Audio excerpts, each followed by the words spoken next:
só entre nós aqui. Mas, queridos, é um privilégio estar com vocês. Eu sinto aqui muita paz no meu coração, muita liberdade no espírito. Eu me sinto muito amado, muito honrado. E, de verdade, toda vez que Deus providencia para eu estar aqui, eu fico com muita gratidão no coração. Parabéns pela igreja que vocês estão edificando. Porque, na minha forma de enxergar a vida com Deus, a igreja que nós temos é a igreja que a gente edifica. Né? Nós amamos, então edificamos uma igreja que ama. Somos fervorosos, então edificamos uma igreja fervorosa. Somos comprometidos com o reino, então a manifestação desse reino sempre estará presente. A igreja de Jesus Cristo, ela parte diretamente das nossas ações também. E nós vamos conversar um pouquinho sobre isso hoje. Eu tenho certeza que vai abençoar demais a sua vida. Amém? Eu quero começar por um texto muito conhecido de todos nós, Romanos capítulo 12, versículo 2. As Escrituras dizem que nós não devemos nos conformar com este mundo, mas transformai-vos pela renovação do vosso entendimento, para que experimenteis a boa, perfeita e agradável vontade de Deus. Eu quero começar de trás para frente desse texto. Deixa aberto lá para mim, por favor. Esse texto ele fala a respeito de uma vontade. Deus tem essa vontade. Essa vontade é perfeita, ela é agradável.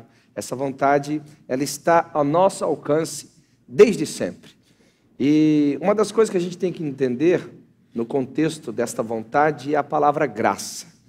Na realidade, graça é um assunto extremamente abrangente e profundo, porque ele envolve todos os aspectos da manifestação de Deus. Tudo o que Deus é e tudo o que Deus faz é gracioso. Partindo do sentido de que graça é um favor imerecido, nós podemos olhar para o universo. O universo não existiu porque Deus tinha falta de alguma coisa. Deus graciosamente criou o universo. Graciosamente Ele disse, haja o universo. Graciosamente Deus criou o homem.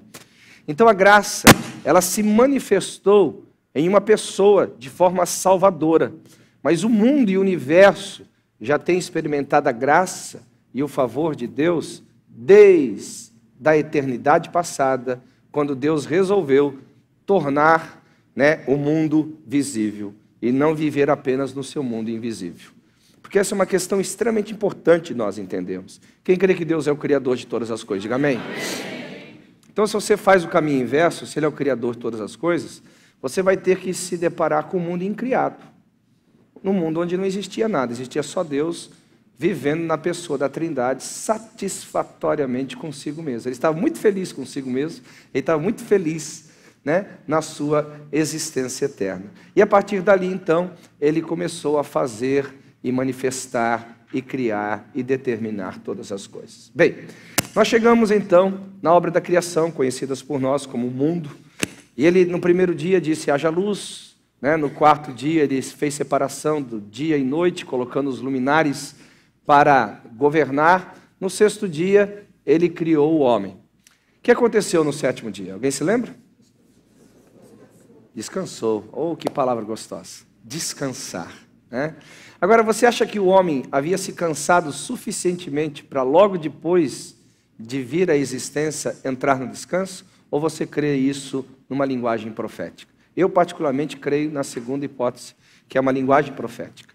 Como Deus estivesse dizendo assim, agora você criou, e a primeira coisa que eu quero que você faça é que você entre no meu descanso. E a partir, então, de você desfrutar de tudo que eu criei e lhe dei graciosamente, porque não houve esforço humano, o homem foi criado no sexto dia, onde todas as coisas já haviam sido feitas, onde tudo já estava pronto. Então, tudo que eu te dei graciosamente, você viva e governe sobre isso daí. E no oitavo dia, o homem começou a fazer o que ele foi chamado para fazer. Bem, essa é a realidade até antes da queda. Nós sabemos que o homem, ele permaneceria nesta graça enquanto ele permanecesse na verdade. Aqui é uma coisa extremamente importante de nós entendermos. Ele permaneceria na graça enquanto ele permanecesse na verdade. Graça no sentido de desfrutar aquilo que imerecidamente foi lhe dado gratuitamente. E o que aconteceu? O engano entrou na vida do homem e, consequentemente, ele perdeu tudo aquilo que Deus havia lhe dado. A gente sabe que ele foi expulso do paraíso e então o mundo não produziu só coisas boas, começou a produzir coisas ruins, começou a produzir coisas que iriam trazer suor e muito trabalho para o ser humano para colher também o fruto. Bem, por que eu estou tocando nesse assunto? Para nos levar até Cristo. A Bíblia nos fala que Cristo liberou 7 palavras na cruz do Calvário. E dentre essas 7 palavras, uma foi, está consumado. Diga comigo, está consumado. Mais forte, diga, está consumado. E a partir deste está consumado, Jesus estabelece essa graça salvadora. A partir do momento desse está consumado, Jesus estabelece a sua igreja. A partir desse está consumado, Jesus nos dá o direito de nascermos de novo. A partir desse está consumado, Jesus nos chama a comunhão com Ele. A semelhança do que foi feito com Adão, com uma variante extremamente importante. Nós somos agora filhos de Deus. Então, a mesma coisa que aconteceu com Adão, que foi criado no 6º dia, e no 7º ele entrou no descanso do Senhor, nós também, como nascidos de novo, tem alguém nascido de novo aqui ou não? Amém. Nós temos que aprender a entrar nesse descanso do Senhor. Nós temos que aprender a entrar neste lugar onde está tudo consumado. Neste lugar onde está tudo pronto. Neste lugar onde está tudo feito. Neste lugar onde está tudo realizado. Neste lugar onde não nos falta nada. O que faltava para Adão? Faltava comunhão? Deus estava ali na viração do dia. Faltava provisão? Eu vos dei todas as ervas e árvores do campo para se comer. Faltava bênção? Não, porque Deus os chamou, os abençoou para que se multiplicassem. E faltava senso de missão? Não, a partir do Éden, multiplicar e encher a terra. Faltava identidade? Não. Não faltava nada para Adão. E ele estava no exercício desta abundância, desfrutando essa abundância, enquanto permanecesse na verdade. Bem, nós também precisamos entender isso hoje. Quando Jesus nos resgata e diz está tudo consumado, Ele nos coloca nesse ambiente chamado graça salvadora. E aí eu quero que você leia comigo Tito capítulo 2, melhor dizendo, versículo 11. Vamos lá, coloca para mim lá. Olha lá. Porquanto a graça de Deus se manifestou salvadora a todos os homens. Segue adiante. Educando-nos para que, renegadas as impiedades e as paixões mundanas, vivamos no presente século, sensata, justa e piedosamente. Diga comigo, graça salvadora, e graça educadora. Mais forte, graça salvadora, e graça educadora. Aqui são 2 aspectos importantes da verdade. Aqui são 2 aspectos importantes da graça. Vocês vão perceber que graça e verdade, elas se misturam de uma forma extraordinariamente. É extraordinário como essas 2 coisas se misturam. Graça e verdade. Bem, a primeira verdade de Tito é que a graça de Cristo se manifestou salvadora a todos os homens. O que significa isso? Deus deu o direito a qualquer ser humano, de qualquer época, de qualquer cultura, de qualquer nação, de qualquer lugar, seja ele rico, pobre, seja ele culto ou inculto, negro ou branco, seja ele quem for, essa graça salvadora se manifestou a todos os homens. Salvadora no sentido de nos redimir de toda desgraça que Adão nos imputou, de toda desgraça que foi herdada por DNA de Adão. Mas em Cristo, o segundo homem, como está escrito em 1 Coríntios capítulo 15, o segundo homem agora nos constitui uma nova criatura. E ele agora nos restabelece nesta comunhão. Ele nos restabelece nessa plena graça, onde nós temos abundância de todas as coisas. Amém? E da mesma forma que Adão não precisou se esforçar para entrar e viver, nós também não precisamos nos esforçar para entrar e para viver. Mas existe uma coisa interessante que Deus falou para Adão e essa mesma verdade é atribuída a nós que somos nascidos de novo. A educação pela verdade. A educação da graça. Isso é extremamente importante. Por quê? Porque essa verdade que se revela para nós como graça,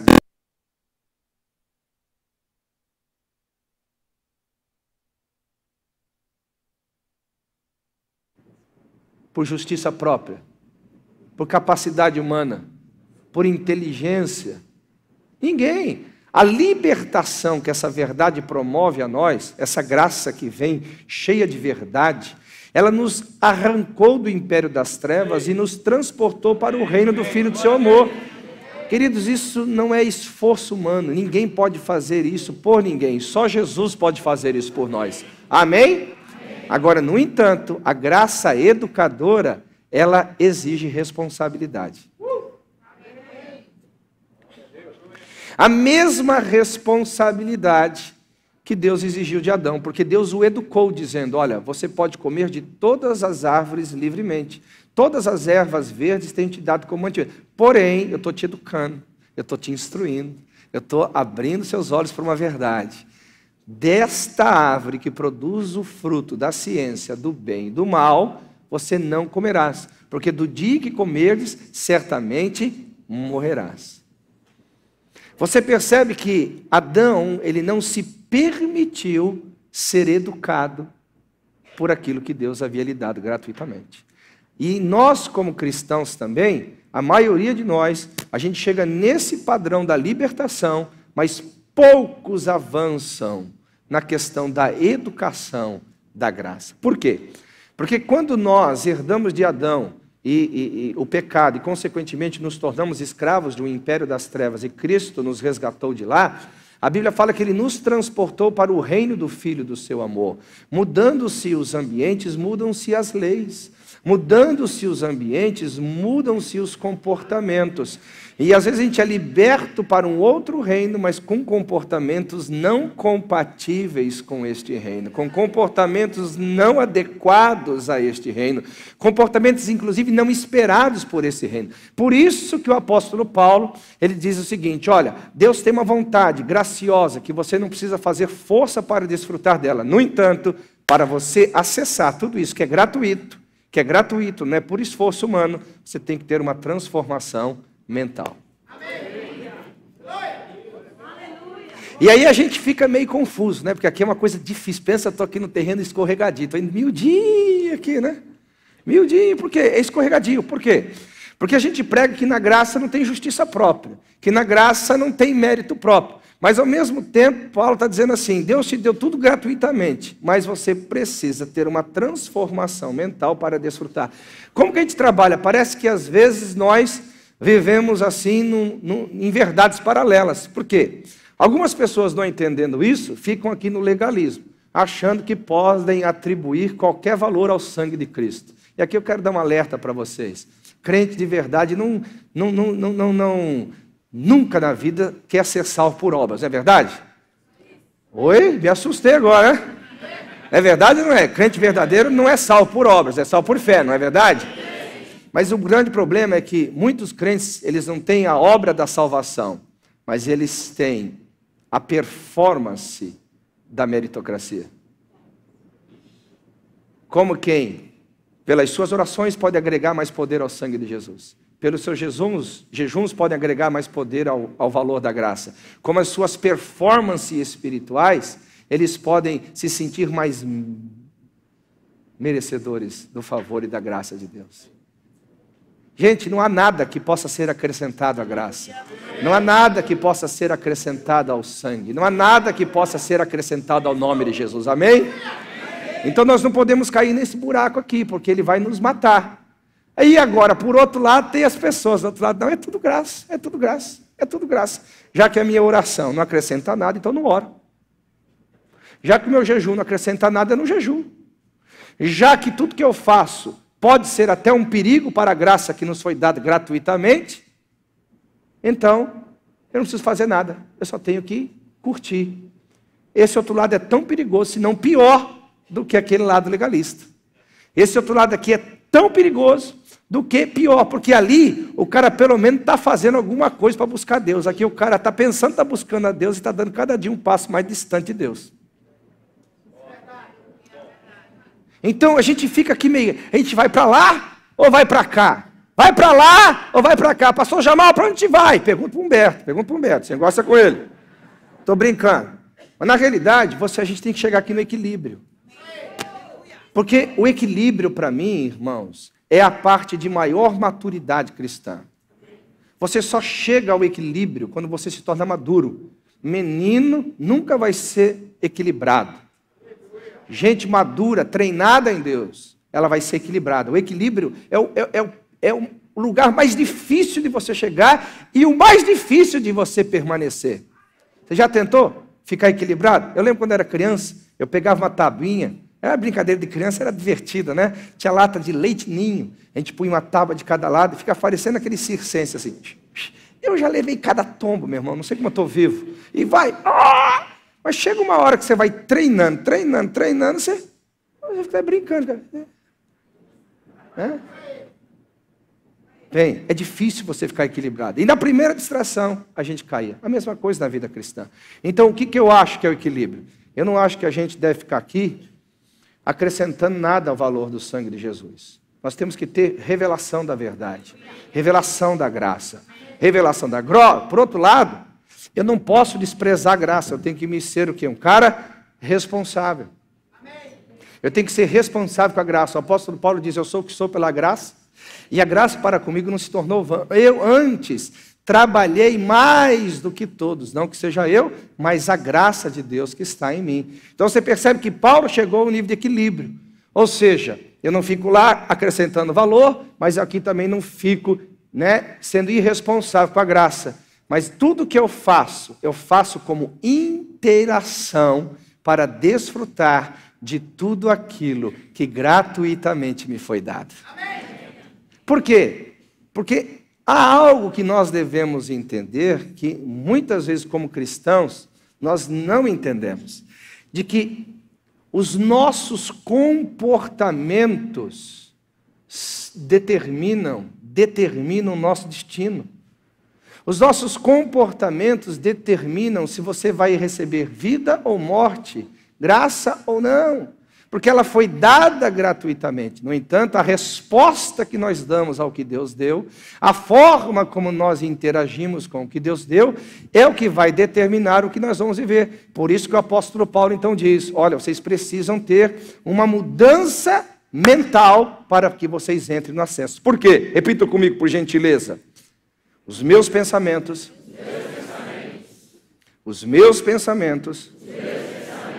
eles governam a minha vida.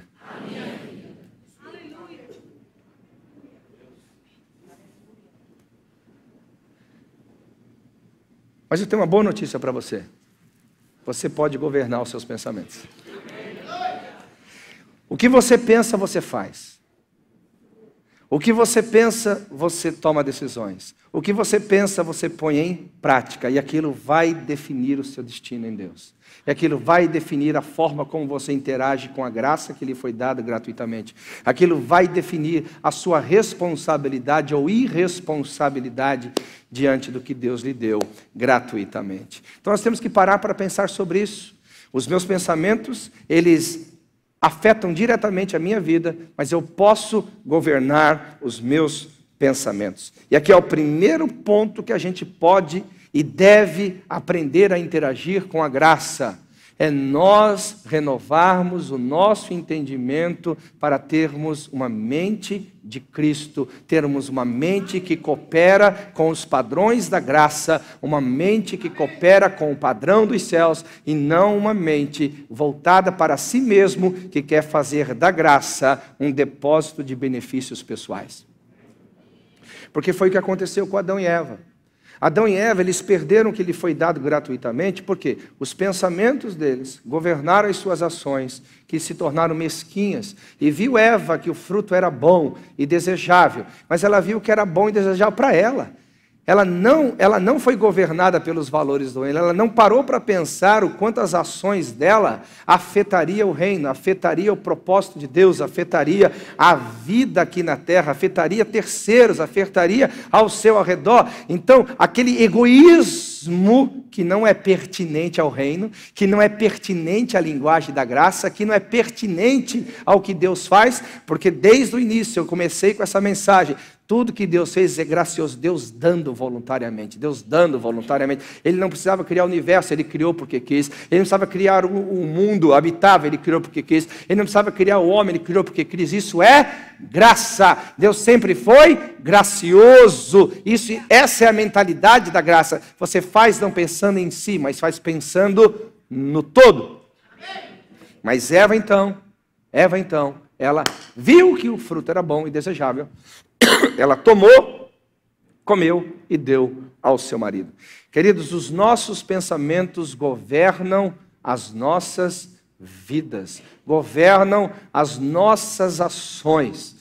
E aí nós temos que parar para pensar sobre a importância de termos o governo da mente. 2 Coríntios capítulo 10, e aí segue adiante, principalmente a partir do versículo 2 e 3, que diz que ainda que estamos na carne, não militamos segundo a carne, porque as armas das nossas milícias não são carnais, mas sim poderosas em Deus, poderosas para destruir fortalezas e também tomar cativo todo pensamento que se levanta contra o conhecimento de Cristo. Agora, pergunte para a Bíblia e receba a resposta da Bíblia. Você acha quem estava no governo quando Eva falou e viu que a árvore é boa e desejável para dar entendimento? Ela tomou cativo o seu pensamento ou ela permitiu que os seus pensamentos governassem as suas ações? Os seus pensamentos governassem os seus passos? Óbvio que é a segunda opção.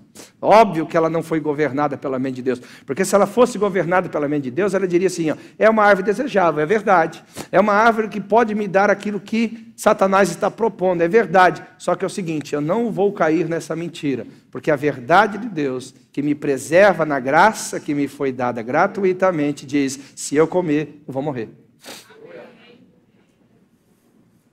Se ela tivesse tido o governo da sua mente, ela teria tido o governo das suas ações. Se ela tivesse o governo dos seus pensamentos, ela teria tido o governo dos seus atos.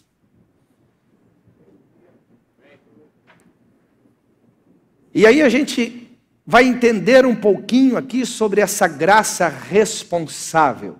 O que é essa graça responsável nesse sentido da mensagem? É saber que Deus me deu tudo gratuitamente, mas a minha interação com a mentalidade, com a legislação do reino, determina o quanto eu desfruto ou não dessa graça. Por quê? Irmão, pensa numa pregação mentirosa, é a pregação de que o homem não vive mais na lei.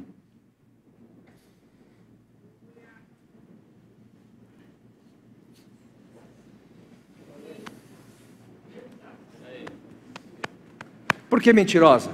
Porque, em primeiro lugar, no mínimo, não esclarecedora. Que lei que se está falando? A gente não vive mais na lei de Moisés. Aliás, a Bíblia fala que isso caducou. Hebreus fala caducou. É pessoa, você tem parte da Bíblia caducada na sua mão. Ai, cruz credo, pastor, vira essa boca para lá. É o que a Bíblia diz. Caducou.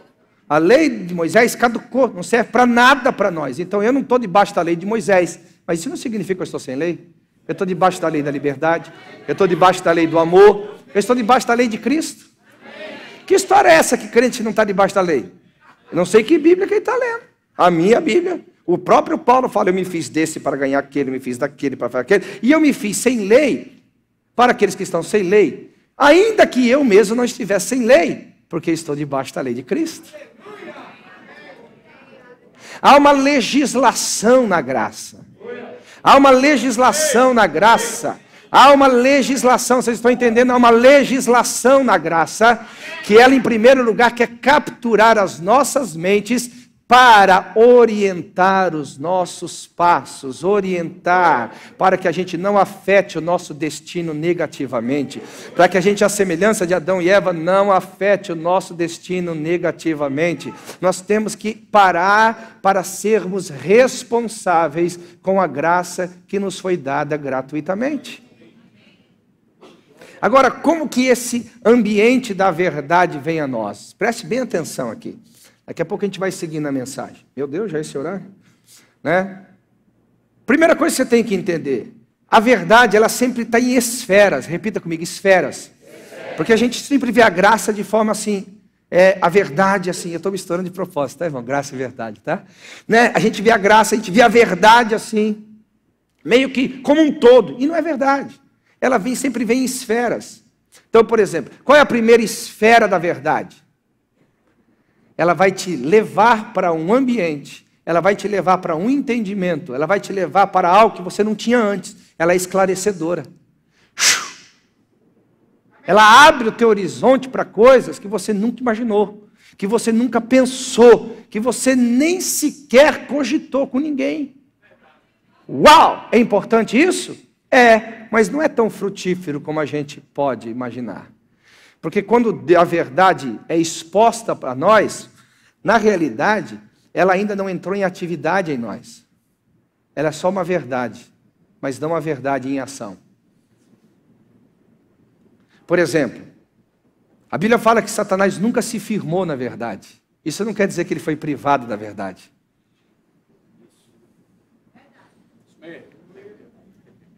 Ele nunca se firmou, porque aqui vem o grande conceito. Quando que a verdade ela entra em operação na sua vida?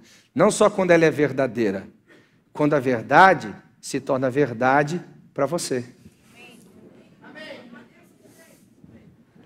É aqui que ela entra em atividade.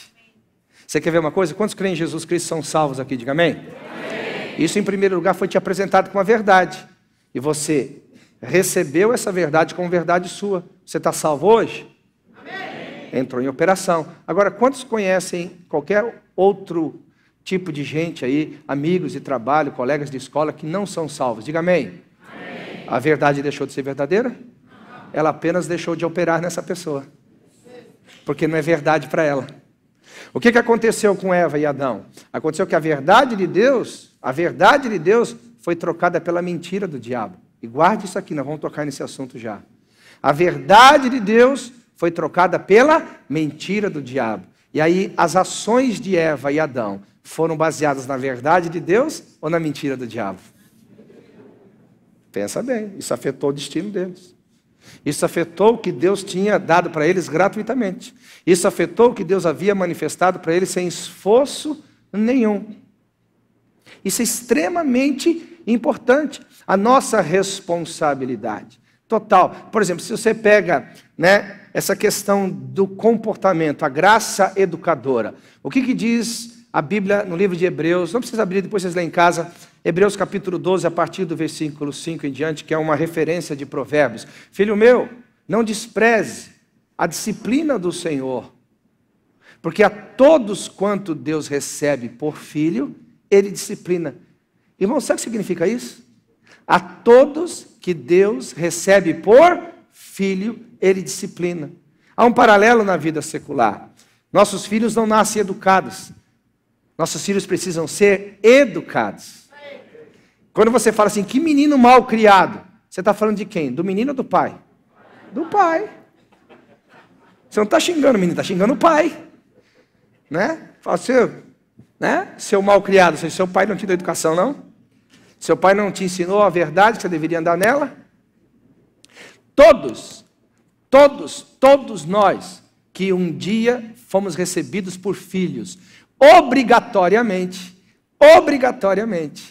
precisamos passar por disciplina. Agora aqui, o grande segredo, agora eu quero que você abra lá, a partir do capítulo, versículo 5, do versículo 12. Pode colocar aqui na Hebreus 12. Coloca lá. Segue adiante ou não? Olha lá.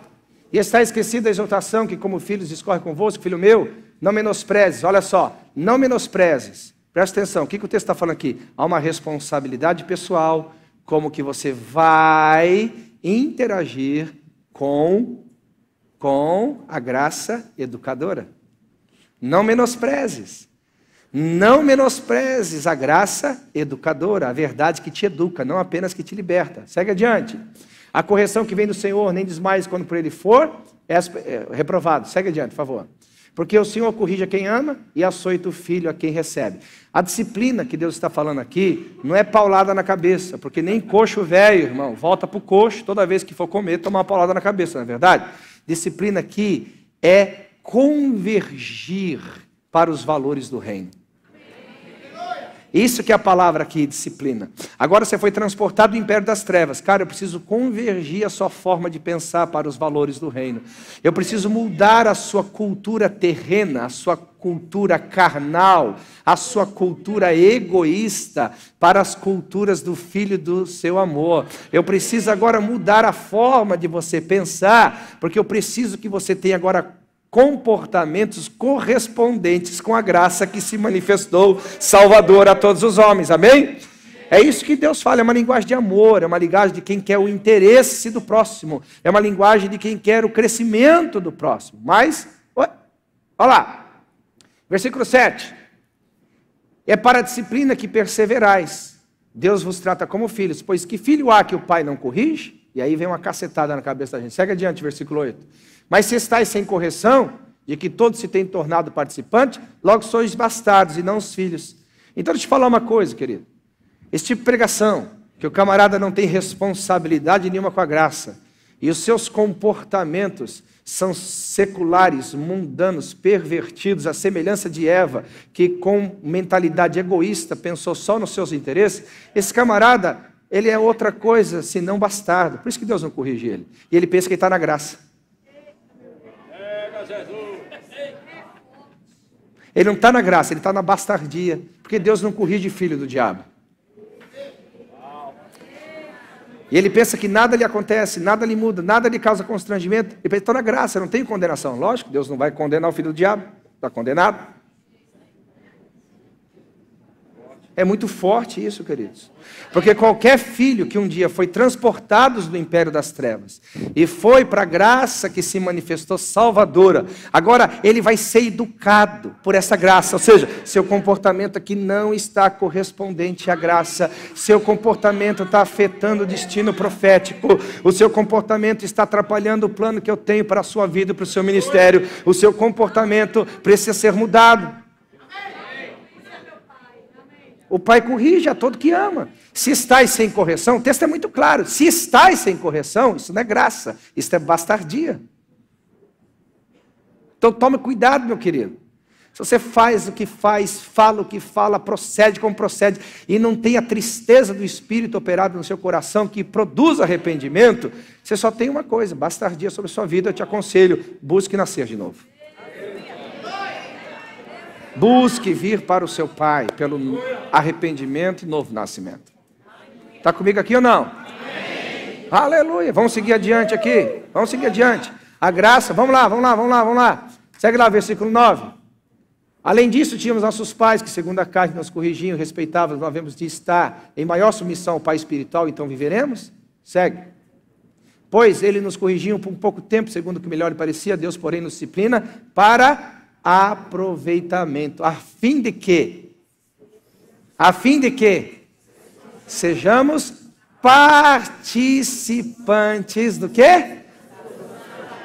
Da sua santidade, a fim de que Então, o que o texto está falando? Existe uma santidade posicional, que você recebeu ela quando foi liberto do império das trevas. Aqui você não pode fazer nada por isso, ela é posicional, você está em Cristo. Mas o que o texto está falando aqui, que eu quero não só uma santidade posicional, eu quero uma santidade vivencial.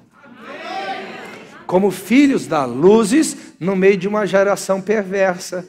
Como filhos da luzes, filhos da graça no meio de uma geração corrompida.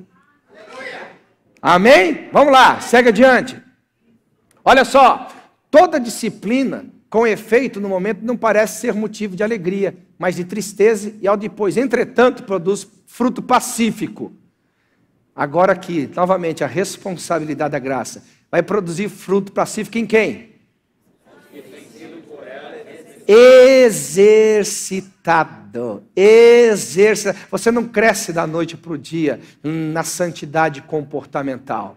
Você nasce de novo imediatamente, mas nessa santidade comportamental, você precisa do quê? Você precisa de tempo. E tem uns que estão assim, uns 250 anos, estão reclamando, estou brincando. Né? Mas você precisa de tempo para andar nessa santidade comportamental. Glória a Deus. né? Que são os frutos de justiça. Agora a gente chega aqui novamente ao ponto que eu estou trabalhando. Eu não posso mudar comportamento de quem não tem entendimento. Porque se eu fico aqui é a graça, aqui é a forma legalista que a gente trabalha com a graça. Você vai para o inferno, porque você está fazendo isso. Você é o filho do capiroto, você tem um quadridente, não tridente, porque você é filho dele, né? E vai. A gente traz o evangelho da condenação. Da condenação. Porque a gente exige das pessoas uma mudança de comportamento quando lhe falta entendimento. Por que que Deus, quando chegou para falar com Adão e Eva, qual foi a primeira palavra que Deus falou? Vamos lá, fazer um teste de Bíblia para vocês. Hã? Onde vocês estão? Então, o que que Deus mostra aqui? Toda pessoa que está escondida, ela está com problema, amém? Porque a vida sempre é na luz. Qual foi a segunda pergunta que Deus fez? Por que comestes do fruto da árvore que eu disse para não comer? Por que que isso é muito importante para nós? Porque Deus não poderia exigir um comportamento de onde não houvesse entendimento. Então, aqui, essa graça, ela tenta mudar o estereótipo. Ela tenta mudar só os comportamentos. Ela tenta mudar as pessoas na força. Mas o que a gente tem que fazer? A gente tem que levar essa pessoa para essa graça. Falar, meu querido, vem cá. Está consumado. Está consumado, é tudo teu. Olha aqui essa verdade que esclarece, essa verdade que abre os olhos, essa verdade que mostra um horizonte que não havia sido percebido ainda, essa verdade que mostra uma graça que até hoje a religião havia obscurecido, você mesmo não havia entendido com tanta profundidade. Essa é a graça, essa é a graça. A partir daqui, agora você tem total autoridade de ter o governo da sua vida, porque você tem a mente transformada por esta verdade. Então você nunca muda comportamentos sem antes mudar o entendimento. Ao longo da minha vida, por exemplo, eu fui pastor por muitos anos, hoje estou mais na itinerância, mas eu já me deparei com isso, de você tentar falar, camarada, você precisa mudar. E acho que só eu, né? Aqui não acontece essas coisas, né? Aqui não acontece, aqui é fera demais. Precisa mudar e o cara não muda. Aí um dia Deus me abriu os olhos e falei, Marcelo, você não muda o comportamento das pessoas sem antes mudar o entendimento delas. Por quê? Vou te explicar como que isso é verdade. Por exemplo, Deus não havia dado uma palavra? Olha, quando vocês entrarem na terra, vocês não vão pegar nada. Tudo vai ser consagrado ao Senhor. Mas teve um camarada chamado Acã. Que ele falou, ele viu uma barra de ouro, uma capa babilônica, ele teve vontade. Ele foi lá e aprontou o que aprontou. Igualzinho a Eva que viu e teve vontade. Você percebe que, geralmente, os nossos maiores problemas de transformação mental estão aonde há um desejo por trás? Você quer ver? Eu vou te dar um exemplo. Humberto, vem aqui comigo. Eu quero que você veja esse exemplo aqui. Isso aqui vai ser muito forte, vem cá. Eu quero aqui todas as pessoas que um dia foram idólatra, mas idólatra mesmo, idólatra, que adoraram, né? Levanta a mão aí, por favor. 1, 2, 3, 4, 5, olha lá aqui. Levanta a minha mão, vai lá, idólatra. 1, 2, 3, 4, 5, 6, 7, 8, 9, 10, 11, 12, 13, 14, 15, 16, 17, uns 20 aqui, tá, Humberto? Fica com a mão levantada aí, vocês. Agora, quando tiver a revelação de que Jesus é o Senhor e que o ídolo é uma falsidade, abaixa a mão. Ok, teve uma verdade revelada. Olha que coisa interessante, Humberto. Quantos de vocês têm sido tentados até hoje, dia após dia, a adorar imagens? Levante as mãos. Só uma pessoa. Guarde bem aquela fisionomia. Só uma pessoa. Por quê? Você não vê as pessoas com as mãos levantadas. Sabe por quê? A verdade foi tão absoluta dentro dela que não tem mais possibilidade de queda nessa questão. Você quer ver? Essas pessoas aqui que levantaram as mãos e que um dia foram idólatras, se o diabo chegar para você, adore uma imagem, adore aquele santo, adore aquele... Quanto você tem que fazer alguma força para não adorar? Ninguém, tá vendo? Porque a A revelação, a verdade, ela é uma força tão poderosa dentro do ser humano que facilmente você anda em governo com o comportamento. Pegou?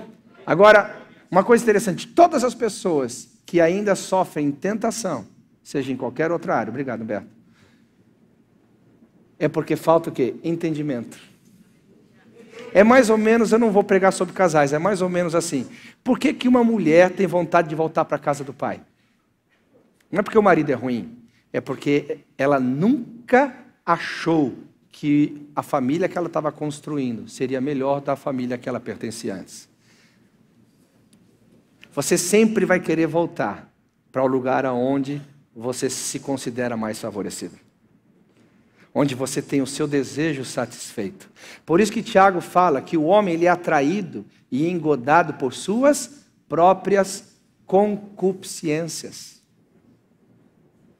Aqui que a verdade, que é chamada graça, graça que é chamada de verdade, ela nos faz manter e interagir com o que Deus nos deu. Então, outras áreas de nossas vidas, por exemplo, outras áreas da nossa vida já não é tão comum. Eu não vou pedir para ninguém levantar as mãos aqui. Por exemplo, por que um dos grandes problemas do ser humano, isso não é um problema da igreja, não, o problema dos seres humanos é a questão do adultério, da fornicação, da lascívia. Por que será? Já parou para pensar? Porque aí não é uma questão de libertação. Sexo é uma questão de educação. Idolatria é libertação. É uma coisa que entrou em você, que não faz parte da sua existência. Sexo, você nasceu com ele. Então você tem que educar a sua vida sexual na graça. Educar a sua vida sexual na graça. Eu estou usando o sexo para ser aqui a referência. E existem muitas outras áreas de nossas vidas que você nunca vai ser liberto. Ou você educa para que tenha um comportamento adequado à graça, ou você vai sempre estar aquém do que Deus quer que você viva.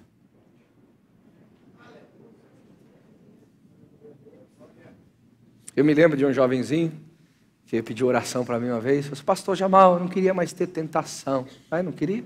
Tá bom, vem cá, vou orar por você. Senhor, que ele vire broxa agora. Que isso, pastor? Exagerou na oração. Eu falei, irmão, só tem uma forma. Não tem outra. Aliás, tinha outra, mas eu achei isso muito novo. Eu falei, qual que era, pastor? Te matar. Só defunto. E eunuco que não tem desejo. Você quer qual dos dois? Eu falei, não, pastor, não quero. Então, meu amigo, vai disciplinar a sua vida sexual. Vai educar a sua vida sexual. Mas, pastor, como que eu educo a minha vida sexual? Seus olhos. Uma forma. Por quê? Pastor, mas como que meus olhos... Eu falei, ô camarada, vai ler a Bíblia. Vai ler a Bíblia. Como funciona a mulher e como funciona o homem. Eu falei, pastor, mas onde está escrito isso? Vamos para Gênesis então. Ali está a essência de como funciona o homem. A Bíblia fala assim, e viu Adão a Eva. E viu. O homem é pelo que vê. É verdade? O homem é pelo que vê. O homem vê e fala, tentação, não, provação. Não, estou brincando. Né? Então, pelo que vê. Agora a mulher, qual que é a mulher? O que o Adão falou para Eva? Essa sim. Osso dos meus olhos. Imagina a mulher fazendo, é mesmo, é verdade, sou eu. Não tinha outra, eu sou a mulher desse cara. Porque a mulher pelo que ouve. Então, pelo que vê. Você tem que primeiramente ter o que ver. Mas pastor, mas elas passam assim. Falei, elas querem que você olhe mesmo, criatura. Mas você faz de propósito. Não vou olhar, não vou olhar, não vou olhar, não vou olhar, não vou olhar.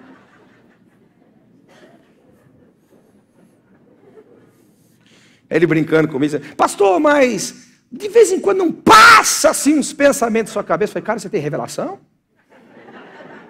Mas pastor, como é que você lida com isso? Eu falo assim, quando passam aquelas assim, fala, Deus só caprichou nessa. Aí eu falo assim, eu tenho uma melhor em casa, aleluia. Educação. O que acontece, vem cá comigo. O que acontece nessa área da educação, vem cá. Vou tentar ilustrar aqui com um programa de televisão. Imagina que você está assistindo um programa de televisão, ok? Aí o cara está falando tudo que você não concorda. Tudo contra a tua fé, tudo contra os seus valores morais, tudo contra os seus valores éticos. Ele está falando. O que você faz? Se você for aqueles crentes pentecostais, você já entra logo, né, na testa do cara. Está amarrado em nome de Jesus, eu te repreendo. Fecha a boca desse cara. Ah! Não é assim?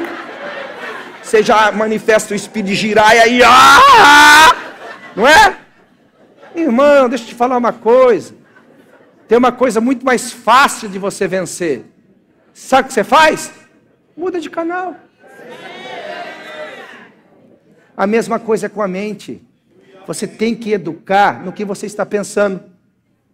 Então, se a minha forma de pensar define a minha vida e a minha forma de viver vai afetar diretamente o meu destino, eu tenho que começar a pensar sobre o que eu estou pensando.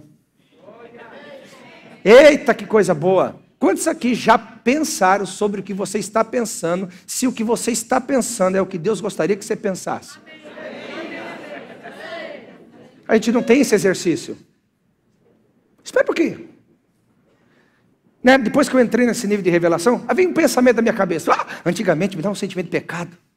Irmão, eu garanto que muita gente assim sente assim também. Meu Deus do céu, eu saí de casa e não coloquei o capacete de salvação. E é por isso que eu estou pensando essas coisas ruins. Ai, meu Deus, que coisa horrível. Meu Deus do céu. Não é? Eu sei que tem muita gente que está identificando comigo, só que vocês não têm coragem de falar. E aí eu falei, meu Deus, que pensamento. É um sentimento de pecado, de impureza, de sentimento ruim no coração. Aí eu falei, espera um pouquinho. Eu não criei esse pensamento. Eu não gerei ele dentro de mim. Eu não desejo esse sentimento. E segundo as palavras, esse sentimento não está de acordo com a vontade de Deus. O que eu fiz? Parei de pensar neles. Simples. Mudei de canal. Aí fui para Colossenses. Pensar nas coisas que são de cima. Aleluia. Onde Cristo está sentado à direita de Deus. Irmãos, é um exercício mental. É um exercício. Você vai educando a sua mente na graça. Espera um pouquinho. Tem tanta coisa boa para pensar. Da graça, do favor de Deus, da misericórdia de Deus, da bondade de Deus, do poder de Deus, do nome de Jesus, da Nova Jerusalém. Esse dia eu sentei com meus filhos lá. Ei, gente, deixa eu falar uma coisa para vocês. Olha, eu vou te falar da Nova Jerusalém. Vamos pensar nas coisas que são do alto? Aí comecei a falar para eles da Nova Jerusalém, que lá na Nova Jerusalém a porta vai ser enorme, que vai ser de uma pérola só. Lá vai ser tão rico que a gente vai andar em cima do dinheiro, irmão. Vai ter tanto dinheiro que nem vai caber no nosso bolso. A gente vai andar em cima do dinheiro, em cima. Vai ter tanto dinheiro que a gente vai construir os muros de pedras preciosas. E eu falei isso para os meus filhos, falei, e mais, vai ter lá o rio da vida. E eles, criança, vai poder nadar? Falei assim, lógico. Eu não sei, mas falei que pode. E qualquer coisa. E tal, e vai ser uma maravilha e tal. E aí comecei a levar eles. Aí eles falaram, papai, e lá no céu vai ter cachorro? Eu falei assim, não sei não, mas cavalo tem. Cavalo tem o cavalo branco, tem o cavalo preto, tem o cavalo, não é? Tem os cavalos de fogo, seus cavaleiros que vieram buscar Elias. Cavalo eu tenho certeza, então... E eu fui brincando com eles e tal. Por quê? Eu estou treinando eles a pensar nas coisas que são de cima. Porque o que Paulo fala? Gente, se a gente pensar só nas coisas que é deste mundo, a gente vira miserável. Eu não quero virar miserável. Eu estou na graça. A graça é abundante. A graça é triunfante. A graça nos leva a um padrão de vida que a vida humana não pode chegar lá. A graça nos leva a um valor em Deus que humanamente a gente não chega lá. Mas a graça nos leva. Mas eu tenho que treinar a minha mente para experimentar tudo isso. Então digo para o seu irmão, a partir de hoje, você tem que pensar o que você está pensando, para ver se o que você está pensando é o que Deus queria que você pensasse. A Bíblia fala assim, né, que o verdadeiro amor não suspeita mal. Como que não vou suspeitar mal? É um treinamento. É um treinamento. Então, por exemplo, o diabo vem lá, põe um pensamento lá, contra o pastor Humberto aqui. Tem uma ovelha aqui que está com um pensamento ruim do pastor Humberto. Olha que pecado que está caindo. Pastor Humberto, um homem bom. Um homem que entregou sua família para servir no altar de Deus. Um homem que põe seus dinheiro para servir a obra de Deus, que põe a sua influência para servir a obra de Deus, que põe a sua influência para servir as pessoas. Uma pessoa que ama, que respeita. Mas por que vai suspeitar mal de um cara desse? Então não pense. Você tem coisas boas para pensar, não coisa ruim. Coisas boas para pensar, não coisas ruins. É treinamento. Isso aqui é educação, isso não é libertação. Educação. E a gente quer resolver coisa da libertação com educação. Não funciona, irmão.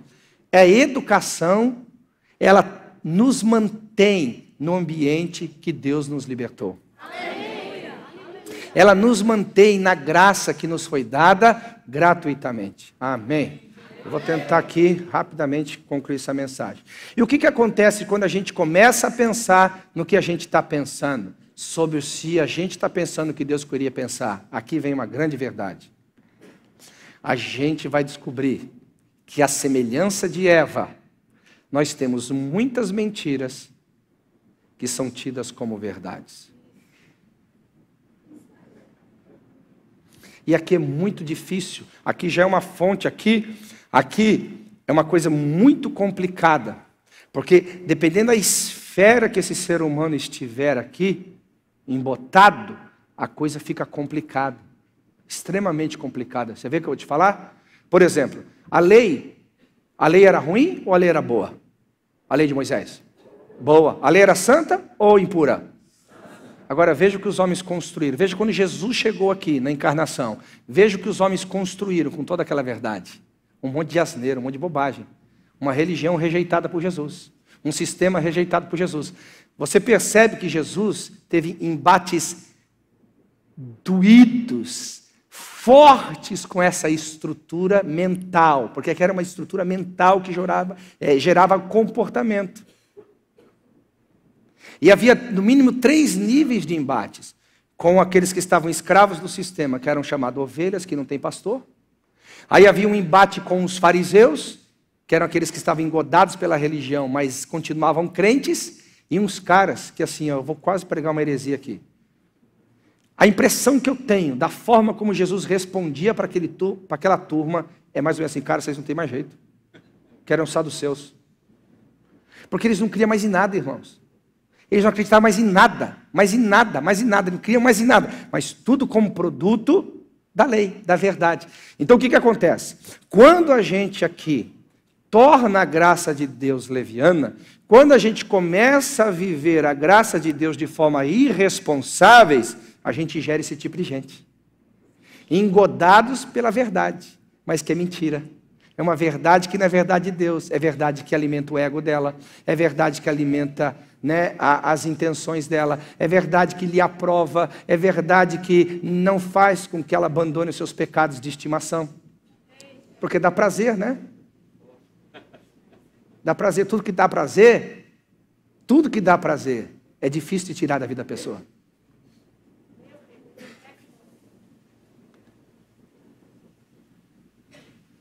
Então nós temos que parar para pensar sobre isso, porque são universos, e isso aqui está operante no nosso mundo, na nossa geração. Nós temos sido bombardeados na internet, nós temos sido bombardeados com livros, nós temos sido bombardeados por pregadores, temos sido bombardeados por muitos tipos de pensamentos. Isso aqui está mais presente na nossa vida do que a gente possa imaginar. E agora a gente tem que se posicionar. Nós temos que se posicionar. Então, de que forma? Mudança mental, você tem que se firmar numa verdade. Você tem que se firmar numa verdade, você não pode ficar como menino. Efésios capítulo 4 diz isso, como meninos inconstantes levados por todo vento de doutrina. Não pode, você tem que se firmar, você tem que amadurecer. Um dia na sua vida, você tem que amadurecer.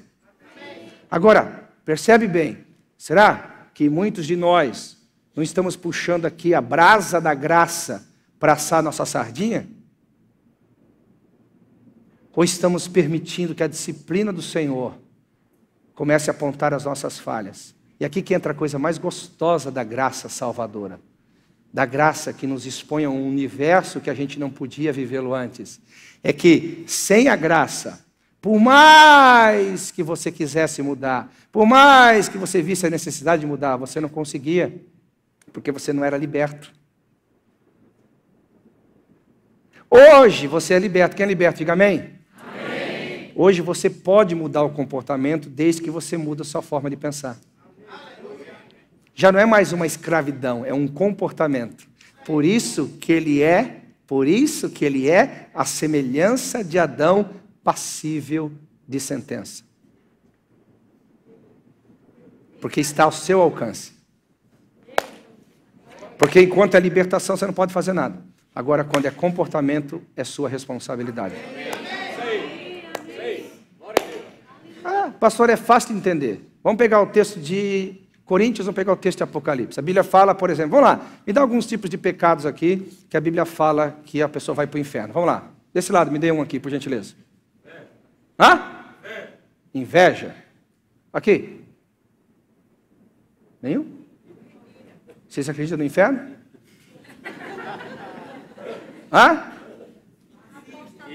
Ira, apostasia, né? Vamos pegar um pecado, vamos manter o mesmo testemunho aqui, né? Para não ficar muito confuso. Vamos pegar a questão da área sexual. A Bíblia fala que os adúlteros não herdarão o reino dos céus, que eles vão para o inferno. Concorda comigo? Então, tente entender aqui. Se isso aqui pesasse 1 tonelada, Edgley, e você falasse, pastor Marcelo, levante esse negócio aí. Eu falo assim, cara, não consigo. Não consigo. Você vai queimar nas chamas do inferno, seu sem vergonha, porque você deveria carregar 1 tonelada. O que eu poderia acusar você? De injustiça. Concorda comigo? Agora, quando Deus fala que um adúltero, ele vai para o inferno, e a gente cria as doutrinas equivocadas da graça, dizendo que eu posso continuar sendo um adúltero e mesmo assim eu vou para o céu, o que eu estou querendo dizer? Um engano. Por outro lado, se eu também crio, do outro lado, a doutrina, lá do outro lado, a doutrina, de que eu não tenho força nenhuma para viver livre do pecado, e se Deus me jogar no inferno, que eu estou chamando ele do quê? De injusto. O equilíbrio. O equilíbrio. Então Deus não vai ser injusto, vai exigir de você um comportamento que não lhe é cabível, que não lhe é possível, que não lhe está à altura de viver.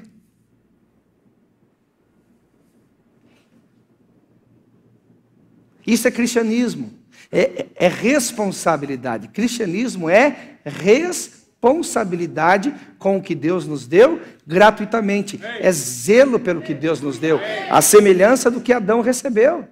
Irmãos, você tem que entender que todo o paralelo de salvação parte de Adão e Eva, porque Jesus foi o último Adão e Jesus foi o segundo homem. Há todo um paralelo do Éden para o cristianismo. Se assim podemos dizer que o cristianismo representa a Deus.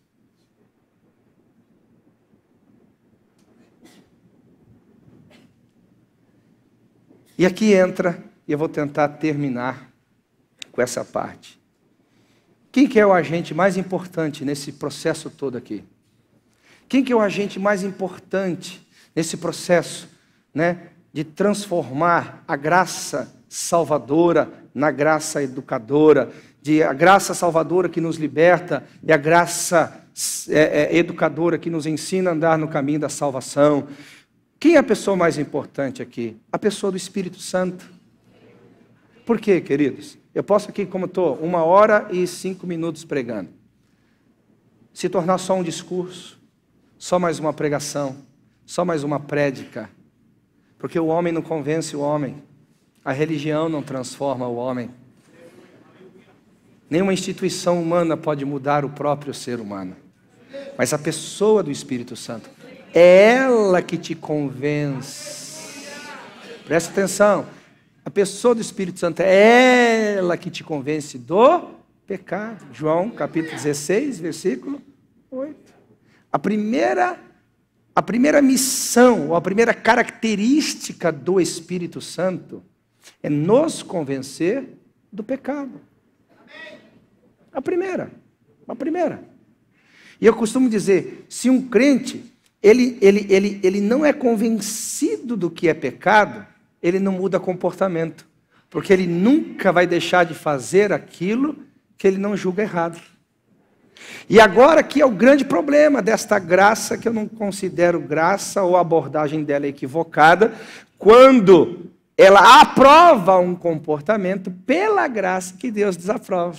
Então o que acontece? Esses ministérios automaticamente entram numa rota de colisão com o Espírito Santo. Porque se o Espírito quer convencer, na verdade, sobre o que é pecado, e você ensina a mentira dizendo que Deus aprova, como é que vai ficar isso aqui? Se nós quisermos andar em comunhão com o Espírito Santo, o nosso papel é criar um ambiente propício para que ele possa agir. É criar a atmosfera propícia para que ele possa fazer o que eu não posso fazer.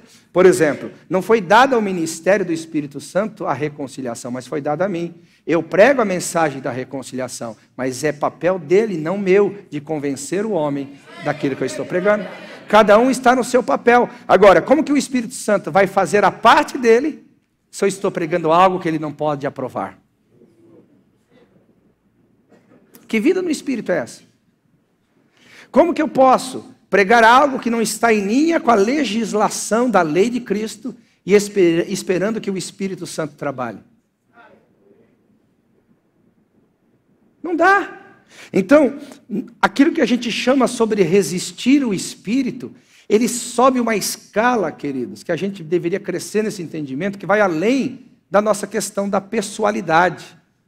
O Espírito é pessoal, ele está habitando em cada um de nós. Mas o ministério do Espírito Santo, não está voltado em primeiro lugar para o homem, queridos. O ministério do Espírito Santo está voltado em primeiro lugar para Cristo. Ele recebeu de Cristo para glorificar a Cristo, para fazer Cristo conhecido.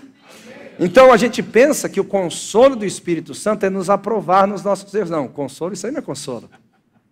Isso não é consolo. Pelo contrário, sabe o que o Espírito Santo vai fazer quando te pegar num pecado desse, como a gente está tocando aqui sobre adultério, fornicação, essas coisas aqui? Ele vai dizer, espera um pouquinho, olha a graça salvadora, criatura. Olha a graça salvadora, homem de Deus. Cristo não morreu para que você continuasse dessa forma, criatura. Cristo não morreu para que você continuasse escravo desse jeito. Cristo não ressuscitou para que você fosse vítima desta forma. Olha a vida de Cristo para você ter uma vida de vitória. Você pode mudar seu comportamento. Você pode mudar sua maneira de agir. Você pode sair dessa escravidão que não é tua. Está comigo aqui ou não? E a gente tem vivido essa coisa meio assim. Então o que acontece? Aqui que entra uma coisa que a gente, sabe, não para pensar sobre isso. O ministério do Espírito Santo é cristocêntrico. Você nunca vai ver o Espírito Santo levantar o próprio ministério dele. Nunca ele vai defender a própria causa. Nunca. Você não tem um texto nas Escrituras que o Espírito Santo defende a própria causa, que ele defende o próprio ministério, que ele defende o seu próprio nome. Não. O ministério do Espírito sempre está voltado ao que Cristo fez na cruz do Calvário. E eu vou encerrar com uma declaração. Escute bem. Escute bem. Deus não tem problema com o pecado. Eu tenho ouvido muita gente. Se Deus não tivesse problema com o pecado, ele teria convivido com Lúcifer lá no céu. Se Deus não tivesse problema com o pecado, ele teria convivido com o pecado de Adão e Eva lá no paraíso. Se Deus não tivesse problema com o pecado, ele não precisaria ter exterminado a raça humana e poupado só Noé e a sua família. Se Deus não tivesse problema com o pecado, ele não teria, pela atitude de falta de fé de Abraão, ainda que foi o pai da fé, descendo para o Egito, quando Deus havia dito não, e consequente disso, o povo ficou 430 anos escravos no Egito.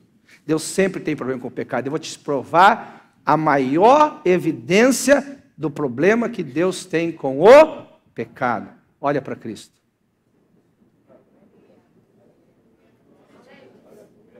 Olha para Cristo. Todo flagelo que Cristo sofreu, toda dor que ele sofreu, todas as chagas que veio sobre ele, toda enfermidade que veio sobre Cristo, sabe o que é aquilo ali? Como Deus é o pecado. Como Deus olha o pecado. Agora, a partir de Cristo, o que Deus quer? Que a gente olhe para o pecado de forma responsável. Deus fala assim, se mesmo eu tendo a compaixão que tive por você, Se mesmo o amor que eu tive por você não lhe foi suficiente, você vai continuar vivendo a desgraça que está vivendo, calcando o sangue da aliança, já não lhe resta mais arrependimento. Você tem que ter uma lei responsável. Responsável pelo sacrifício de Cristo. Aí aqui está a mente renovada. Quem quer ter a mente de Cristo? Diga amém. Amém. Aleluia. Esquecendo as coisas que para trás ficam, prosseguindo para a soberana vocação. Então você está aqui no meio. Por que está para trás? Porque quando o diabo fala para você, ei, pratica ali o adultério, fala assim, não posso. Olha o que meu Senhor sofreu por causa disso. Não posso. Olha, foi o adultério que levou Cristo a ser pisado, humilhado, levado à mazela dessa forma. Eu não posso fazer uma coisa que levou o meu Senhor a sofrer tanto como sofreu. Eu não posso de jeito nenhum. Não posso, não. Eu digo não para a sua proposta. Mas é bom, pode ser bom, mas eu não quero, porque isso vai ferir o sacrifício do meu Cristo. Ah, mas vai ser muito bom. Não, bom mesmo é a soberana vocação. Por quê? Esse Cristo que me libertou e me deu uma graça salvadora, Ele não quer só me libertar, Ele está me educando cada dia mais, para que eu seja parecido com Ele, aleluia! E é aqui que tem que ocupar a sua mente. Hoje eu amanheci mais parecido com Cristo, hoje eu estou sentindo mais como Cristo sentiu, amém? Então, terminando, coloque lá o que a Bíblia fala sobre o que nós devemos pensar. Pensa aí com o seu irmão o que você tem que pensar. Tudo que é puro, tudo que é santo, tudo que é amável, tudo que tem boa fama, isso você tem que pensar. E eu peguei só um aspecto aqui, a questão da santidade e prosperidade, e vida de amor, e vida de misericórdia, e vida de igreja, e vida de evangelismo, tantas outras coisas que a gente tem que mudar a nossa forma de pensar para mudar os nossos comportamentos. E bem, fique em pé por gentileza, só para você acreditar que está terminando. Isso aprendi com o Luciano Subirá. Mas veja só. Então escute bem aqui. Escute aqui. Vou terminar a pregação por onde terminei. O que fez Eva desejar? Olha só. Ela viu que o fruto era bom aos olhos. Bom e agradável para dar o quê? Entendimento. Deixa eu resumir isso. Ela encontrou prazer fora de Deus. Essa é a linguagem que Eva traduziu para Deus. Qual que é a linguagem do pecado? Qual que é a linguagem da carnalidade? Por que você vai pecar? Por que você vai para a carnalidade? Escuta bem, sabe por quê? Como Deus escuta lá nos céus? Eu não sou suficiente para você. Quando o homem encontra no adultério mais prazer do que em Deus, na mentira, mais prazer do que em Deus. Na ira, na cólera, na maledicência, mais prazer do que em Deus. No roubo, mais prazer do que em Deus. Qual que é a linguagem nos céus? Deus, você não é suficiente. Eu preciso de algo mais para me satisfazer. Por isso que fere Deus a linguagem da carnalidade. Por isso que fere a Deus a linguagem de comportamentos que nos tiram do propósito, nos tiram do valor que Deus quer nos levar. A super quinta é uma super vida. Não é para se resumir num culto. É para você traduzir para a vida. Seu dia a dia, sua família, seus negócios. Aleluia, olha para o seu irmão, esse que vai te pagar o jantar hoje, aleluia. Ele não sabia disso, mas é a revelação liberta, amém? Vira para ele e diga assim, a partir de hoje, tudo que você for fazer, pense primeiro, o que você está pensando, que está te levando a fazer, o que você vai fazer, ou o que você está fazendo. Isso vai mudar a sua vida, eu garanto. você vai ter muito mais facilidade de andar no Espírito, você vai ter muito mais facilidade de dizer não, você vai ter muito mais facilidade de dizer sim para Deus, muito mais facilidade de todas as coisas. Bem, só foi a introdução da mensagem, viu, Humberto? Outro dia eu venho pregar.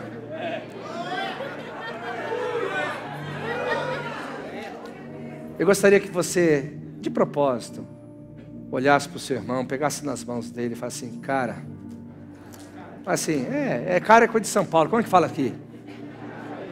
É cara também, já tá globalizado o negócio aqui, né? Fala assim, cara, não é sério, você fala, cara, nós somos família, será que a gente não pode entrar em acordo para criarmos uma cultura dos céus? Porque se você tem a mesma cultura que eu tenho, as mesmas práticas que eu tenho, a verdade vai ficar fortalecida.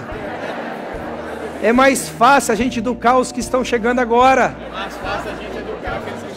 Agora, se você tem uma, você tem outra, tem outra. Quando o camarada chega aqui, não sabe quem vai seguir. Vamos criar a cultura do reino? Vamos criar a cultura do reino aqui?